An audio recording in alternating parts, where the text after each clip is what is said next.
Welcome students to AIB Education at Study with Anas sir. Today I will be start in class 12th Business Study chapter number 8 Controlling। और आज की class के video में हम इस chapter का revision करेंगे और एक शॉर्ट एक्सप्लेनेशन के साथ इस चैप्टर को फिनिश करेंगे। सो स्टार्ट करते हैं अपनी रिवीजन को। स्टार्ट करते हैं हम चैप्टर को। तो सबसे पहले हम समझते हैं इसकी meaning in management A control means that in order to achieve the desired object efficiently, economically and successfully, the real progress of the work should be assessed from time to time so that the actual progress of the work is according with the accepted progress। इसका मतलब क्या है? देखिए, controlling का एक ऐसा form है, एक ऐसा वर्क है जो कि एक्चुअल में देखता है कि हमारा काम हो भी रहा है या नहीं। Under the controlling deviation are sought to be notice in the actual progress. ये एक्चुअल प्रोग्रेस को देखता है कि जो हमने ऑर्गेनाइजिंग करी है, जो हमने प्लानिंग करी है, जो हमने स्टाफिंग करी है और साथ में जितने भी हमने मैनेजमेंट के काम परफॉर्म किए हैं तो वो अपने काम ठीक तरीके से कर भी रहे हैं या नहीं। तो कंट्रोलिंग का मतलब ये होता है। अल्टीमेटली जो कंट्रोलिंग का प्रोसेस होता है वो सभी के लिए होता है, चाहे वो कोई भी पार्ट हो मैनेजमेंट का, चाहे वो प्लानिंग हो, चाहे वो ऑर्गेनाइजिंग हो, चाहे वो स्टाफिंग हो, चाहे वो डायरेक्टिंग हो, कुछ भी हो। कंट्रोलिंग का रिलेशन जो है वो सभी के साथ बना रहता है। कंट्रोलिंग जो नज़र रखता है वो सभी के ऊपर रखता है। अब बात करते हैं इसकी मीनिंग की। The control is the process of taking step using actual result and the desired result closer together. Basically controlling ऐसा प्रोसेस है जो कि स्टेप लेता है किसी भी चीज़ को ठीक करने के लिए, अपने रिजल्ट को, अपने गोल को अचीव करने के लिए। तो कंट्रोलिंग का मीन ये होता है। तो बेसिकली अब हम बढ़ते हैं इसके फीचर्स एंड इंपॉर्टेंस की तरफ। क्या क्या अब हम बात करते हैं इसके फीचर्स की और इंपॉर्टेंस की। देखिए फीचर्स क्या क्या है। Controlling is the fundamental function of management. Controlling एक फंडामेंटल फंक्शन है हमारी मैनेजमेंट का, यानी कि ये प्लानिंग के ऊपर भी काम करता है, ऑर्गेनाइजिंग के ऊपर भी, डायरेक्टिंग के ऊपर भी, स्टाफिंग के ऊपर भी, बेसिकली सभी के ऊपर ही परफॉर्म करता है हमारा कंट्रोलिंग का फंक्शन।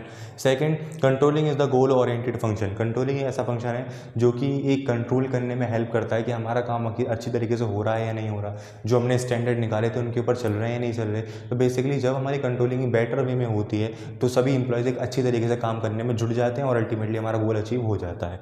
और फिर थर्ड आता है हमारे पास controlling is a pervasive function. Controlling ऐसा नहीं है कि सिर्फ और सिर्फ बिजनेस के अंदर यूज़ हो, ये हर एक टाइप की ऑर्गेनाइजेशन, हर एक टाइप का फंक्शन यूज़ कर सकता है। फोर्थ आता है controlling is the both backward and forward looking. तो बेसिकली ये नहीं कंट्रोलिंग सिर्फ एक ही चीज़ पर फोकस करे कि हमारे स्टैंडर्ड सही चल रहे हैं नहीं चल रहे, ये आखिर में हमारे मेज़र भी करता है कि पिछले साल हमारी क्या पोजीशन रही थी और इस साल हमारी क्या पोजीशन रहने वाली है, पिछले साल हमारे क्या स्टैंडर्ड रहे थे, हमने कैसे काम किया था। तो बेसिकली बहुत इसलिए बोला गया है, यानी कि आगे का भी देख के चलता है और पीछे का भी देख के चलता है कि हम क्या करके आए हैं।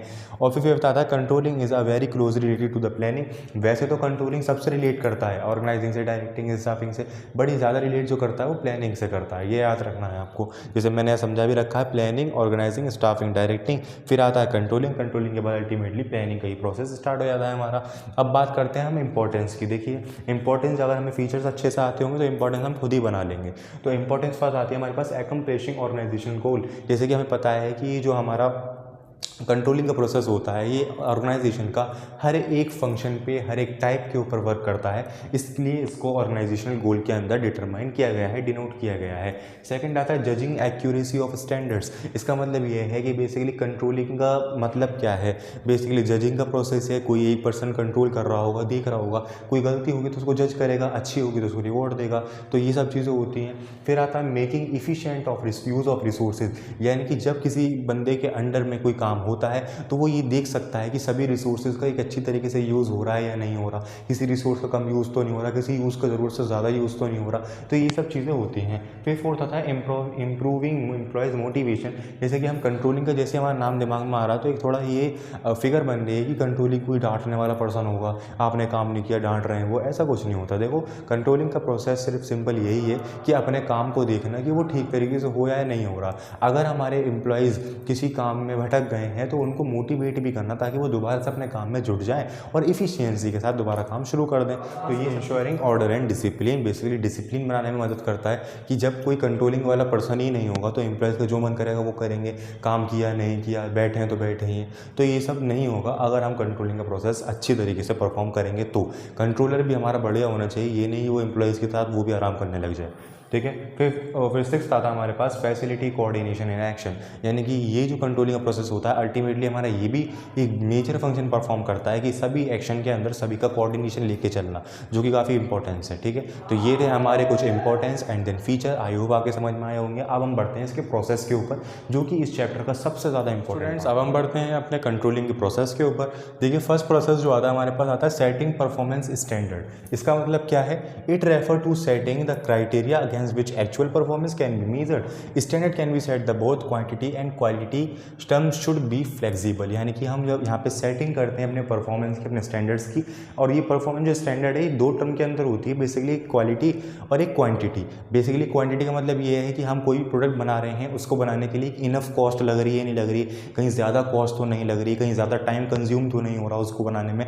तो बेसिकली कई सारी चीज़ें जो होती हैं वो हम क्वांटिटी वे में देखते हैं। अब क्वालिटी वे में आ जाइए, क्वालिटी में लाइक गुडविल देखते हैं, कंपनी का परफॉर्मेंस देखते हैं, जिससे हमारी कंपनी की गुडविल अल्टीमेटली इंक्रीज हो। तो अल्टीमेटली हम यहाँ क्या कर रहे हैं? सेटिंग परफॉर्मेंस स्टैंडर्ड, अपने परफॉर्मेंस के स्टैंडर्ड को सेट कर रहे हैं क्वालिटी वे में, क्वांटिटी वे में, कि हमें काम कैसे करना है। सेकंड प्रोसेस पे आ जाइए, मेजरमेंट ऑफ एक्चुअल परफॉर्मेंस। अब यहाँ से क्या करेंगे? अपनी मेजरमेंट करेंगे एक्चुअल परफॉर्मेंस की।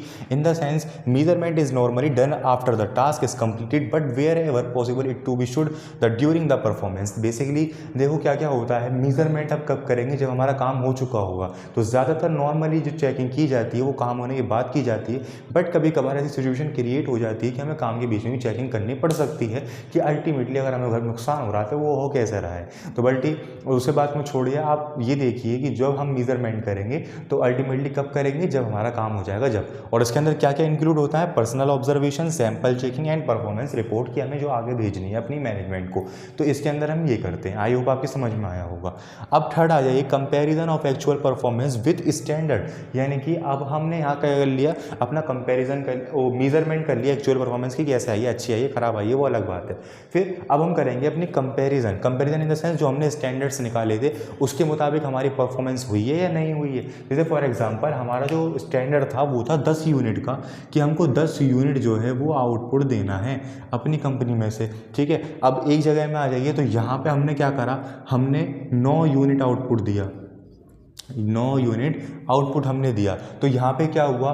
देखिए, at this step actual performance is compared with the standards and deviation find out. यहाँ पे डेविएशन फाइंड आउट करते हैं, और डेविएशन जो होती है वो नेगेटिव वे में भी हो सकती है यानी पॉजिटिव वे में भी हो सकती है। अब हमें यहाँ 10 यूनिट आउटपुट करनी थी, अल्टीमेटली हुई कितनी आउटपुट? 9 आउटपुट हुई। तो यहाँ पे -1 डेविएशन चली जाएगी हमारी, -1 डेविएशन। इसी तरीके से मैं यहाँ बात करूँ, 10 यूनिट आउटपुट करना था हमें और 10 ही हमने की है, तो यहाँ पे 0 डेविएशन आ जाएगी हमारे पास, है ना। और यहाँ पे अगर हम बात करें, यहाँ पे हमने क्या कर दी? 12 यूनिट आउटपुट कर दी, 12 यूनिट प्रोड्यूस कर दी। बात कितनी की हुई थी? 10 की हुई थी, 12 करी, हमारा फ़ायदा है। तो यहाँ पे हम क्या कर देंगे? +2 डेविएशन। तो बेसिकली ये फाइंड आउट करते हैं कि जो हमारा स्टैंडर्ड था, जो हमारा कार्य था, जो हमने सोचा था, उसके मुताबिक हमने कितना काम किया है। यहाँ मेजरमेंट करते हैं, कंपेयर करते हैं अपने स्टैंडर्ड को अपने वर्क से। सो आई होप आपके समझ में आया होगा। बहुत ईजी लैंग्वेज में समझा रहे हैं हम। फिर भी अगर आपको किसी भी टॉपिक के अंदर कोई भी डाउट आ रहा हो तो आप बेझिझक कमेंट सेक्शन में मुझे बताएं। अदरवाइज नेक्स्ट स्टेप की तरफ हमारे पास आता है एनालाइजिंग डेविएशन, जो कि है 4th प्रोसेस ऑफ कंट्रोलिंग। तो स्टूडेंट्स, अभी हमने देखा कि बेसिकली सेटिंग परफॉर्मेंस क्या होता है, एक्चुअल मेजरमेंट ऑफ परफॉर्मेंस, फिर उस मेजरमेंट परफॉर्मेंस को अपने स्टैंडर्ड के साथ कंपेयर किया हमने। तो कंपेयर करने के बाद हमें पता चला कि हमारे काम में कितनी डेविएशन है, पॉजिटिव वे में है, नेगेटिव वे में है, या जीरो वे में है। तो अब हम बात करेंगे एनालाइजिंग डेविएशन की, यानी कि अगर हमारी पॉजिटिव वे में आई है कोई भी डेविएशन तो वो क्यों आई है, कैसे आई है, हमने आखिर ऐसा क्या काम किया है जो कि हम आगे चल के वो परफॉर्म करें तो हम प्लस के अंदर ही रहें, यानी प्रॉफिट के अंदर रहें। और अगर माइनस के अंदर आई है तो वो क्यों आई है, हमने कहाँ गलती करी थी, कैसी गलती करी थी, तो उसके बेस पर हम अपनी गलतियों को सुधारें। तो एनालाइज करने का वर्क कर रहे हैं। और अल्टीमेटली अगर हम जीरो की बात करें तो जीरो की बात का मतलब ये है कि आखिर हमारी रिसोर्सेज कहाँ कम पड़ गई, हमने रिसोर्सेज का ठीक तरीके से यूज़ किया है नहीं किया, कि जितना हमने जो हमने स्टैंडर्ड निकाला सिर्फ और सिर्फ उसी को फिलअप कर पाया है, उससे आगे नहीं बढ़ पाया वो। तो ये सब चीज़ें होती हैं जो कि हम एनालाइजिंग का वर्क करते हैं। At this stage deviation deviation pointed out at the third stage are analyzed so that a corrective action taken। ये इसलिए किया जाता है ताकि हम आगे अपने फ्यूचरिस्टिक पर्पस में एक करेक्ट एक्शन ले सकें, ठीक है। और for analysing deviation it is important to determine KRA, जिसको की रिजल्ट एरिया बोला जाता है, यानी जो हम मीजरेबल काम कर रहे हैं यहाँ पे की के बेस पर उसका रिजल्ट, उसका एरिया का फिर क्या चीज़ हुई होंगी, तो उसको KRA की फॉर्म दी गई है। किसकी दी गई? KRA की। तो ये आपको याद रखना है, ठीक है। इसकी बेस पर हम डिटरमाइन करते हैं and acceptance range, deviation and tolerance limit. और इसी के साथ हमें यहाँ पे दो प्रिंसिपल भी बताए गए हैं कि एनालाइज करने के समय हम इन दो प्रिंसिपल का भी यूज़ करते हैं, like principle of critical point of control. इसका मतलब क्या है? देखिए फॉर एग्जाम्पल मेरी 10 यूनिट की आउटपुट बढ़ानी थी मुझे, ठीक है। मैंने 10 यूनिट की आउटपुट का अपना प्रिंसिपल रखा, स्टैंडर्ड रखा। अब मैंने क्या करा, अपने 10 यूनिट से मुझे 12 यूनिट पे आने के लिए 12 यूनिट पे आने के लिए मुझे अपने वर्कर्स की वेजेस को 5% बढ़ाना पड़ा। हाँ, अब जब हम अपनी रिपोर्ट देखेंगे, बैलेंस शीट देखेंगे, तो उसके अंदर तो हमें बढ़ा हुआ मिलेगा कि हमने भाई 10 यूनिट की आउटपुट का स्टैंडर्ड रखा था और 12 यूनिट की आई है, यानी पॉजिटिव डेविएशन, हम तो फ़ायदे में। बट वो फ़ायदा नहीं है, क्योंकि हमने इस 12वीं यूनिट को अचीव करने के लिए 5% की अपने वेजेस बढ़ाई गई है, जो कि खर्चा है। तो ऐसे क्रिटिकल पॉइंट को हम कंट्रोल करते हैं with use of this principle. Second, principle of management by exception, जैसे इसका नाम है कि मैनेजमेंट के ऊपर बेसिकली जो भी हमारे काम होते हैं उसको हम एक्सेप्ट करते हैं, जो कि इसका बहुत सिंपल लैंग्वेज हमारी बुक के अंदर भी लिख रखी है, अदरवाइज आप इसके नाम से ही बना सकते हैं, सिंपल। अब बढ़ते हैं हम अपने फिफ्थ और लास्ट प्रोसेस के ऊपर, टेकिंग करेक्टिव एक्शन। देखिए इसका मतलब क्या है? This is the final step in the controlling process in which a manager takes corrective measure to break everything on the right track. इसका मतलब ये है कि अभी तक हमने सारे प्रोसेस कर लिए। अभी हमने क्या करा? सबसे पहले सेटिंग परफॉर्मेंस करा, अपने एनालाइज किया, एनालाइज करने के बाद उसको कंपेयर किया, कंपेयर करने के बाद एक्चुअल परफॉर्मेंस यानी एनालाइजिंग डेविएशन को एनालाइज किया, और अल्टीमेटली अब हम करेंगे टेकिंग करेक्टिव एक्शन, यानी जितनी भी हमारी खामियां हैं, जितनी गलतियां हैं, उसके बेस पर हम करेक्ट एक्शन लेंगे, अपनी मैनेजमेंट को, अपनी ऑर्गेनाइजेशन को एक राइट ट्रैक पे लाएंगे, जो कि ट्रैक अगर बदल गया होगा राइट ट्रैक पे ले आएंगे। अदरवाइज अगर हम पॉजिटिव वे में जा रहे हैं, प्रॉफिट में जा रहे हैं, तो वो कैसे जा रहे हैं, जो कि हम आगे भी चलते रहें प्रॉफिट में, तो वो पॉइंट हम ढूंढेंगे। तो यहाँ पे टेकिंग करेक्टिव एक्शन का यहाँ पे हमारा लास्ट प्रोसेस होता है। आई होप आपके सारे प्रोसेस समझ में। आज की क्लास की वीडियो में इतना ही। आज की क्लास की वीडियो में हमने चैप्टर नंबर 8 कंट्रोलिंग की पूरे चैप्टर की एक ही वीडियो के अंदर एक शॉर्ट एक्सप्लेनेशन के साथ रिवीजन कर ली है। आई होप आपकी सभी चीज़ें क्लियर हुई होंगी। फिर भी अगर आपको किसी भी टॉपिक के अंदर कोई भी डाउट हो तो आप मुझे कमेंट सेक्शन में ज़रूर बताएं। अदरवाइज जब हमारी अब अगली क्लास जो बिजनेस स्टडी की होगी तो उसके अंदर हम कोशिश करेंगे कि NCERT नोट्स के साथ कवर करें अपने चैप्टर्स को। तो बने रहिए हमारे साथ और पढ़ते रहिए। Thank you.